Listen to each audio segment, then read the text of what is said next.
Jenderal Susno belak-belakan sebut Bupati Konsel jangan sok gagah, Somasi Supriyani nggak tahu aturan. Ingin sebut Camat Baito lebih baik ketimbang Bupati Konsel, Somasi Supriyani nggak tahu aturan?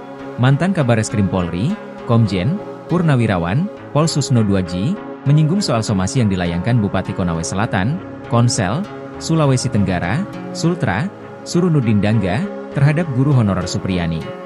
Menurut Susno, langkah somasi yang diambil Surunudin menunjukkan ia adalah bupati yang aneh. Susno kemudian membandingkan kinerja Surunudin dengan Camat Baito, Sudarsono, yang telah dicopot. Ia menilai, sikap kepemimpinan yang ditunjukkan Surunudin dengan Sudarsono berbanding terbalik. Sikap mengayomi rakyat yang seharusnya menjadi tanggung jawab seorang bupati, kata Susno, justru dilakukan oleh Camat. Bupati ini, Surunudin Dangga, bupati yang nyeleneh, aneh. Yang bagus itu camatnya, melindungi rakyatnya, malah dicopot, ia ungkap Susno dalam wawancara bersama Nusantara TV, Senin, 11 November 2024. Tugas bupati mestinya dalam perkara ini harus memberikan perlindungan hukum, perlindungan keamanan, bukan memaksa rakyatnya supaya menuruti kehendaknya, ditegas Susno. Lebih lanjut, Susno berpendapat, Surunudin lah yang layak disomasi. Sebab, menurut Susno, Surunudin ikut campur dalam kesepakatan perdamaian antara Supriyani dengan orang tua korban, Aibda WH. Padahal, kasus Supriyani sudah bergulir di persidangan. Justru yang harus disomasi itu bupatinya.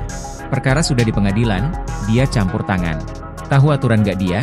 Sindir Susno. Susno pun berharap, pernyataan yang ia lontarkan itu sampai ke telinga Surunudin. Baru jadi bupati aja udah gagah-gagahan. Semoga dia, Surunudin, dengar ini, pungkas Susno. Di kesempatan yang sama, kuasa hukum Supriyani, Andri Darmawan, juga bicara soal somasi yang dilayangkan Surunudin Dangga pada kliennya. Andri menyebut somasi yang dilayangkan kepada Supriyani itu hanya sebuah gertakan semata. Lantaran, kata Andri, pihaknya hingga saat ini belum menerima panggilan dari kepolisian. Padahal, dalam somasi yang dilayangkan Surunudin, Supriyani harus memenuhi permintaan sang bupati dalam waktu 1x24 jam. Lebih lanjut, Andri membeberkan, kesepakatan perdamaian antara Supriyani dan Aibda WH telah dirancang untuk menjebak kliennya. Sebelumnya, Surunudin Dangga melalui bagian hukum Pemkab Konawe Selatan, melayangkan somasi terhadap Supriyani, Rabu, 6 November 2024. Somasi itu dilayangkan buntut Supriyani mencabut kesepakatan perdamaian dengan Aibda WH. Alasan Supriyani mencabut kesepakatan perdamaian itu, sebab ia dalam keadaan tertekan saat menandatangani surat yang disediakan oleh Surunudin, sikap Supriyani itu dianggap telah mencemarkan nama baik dirinya.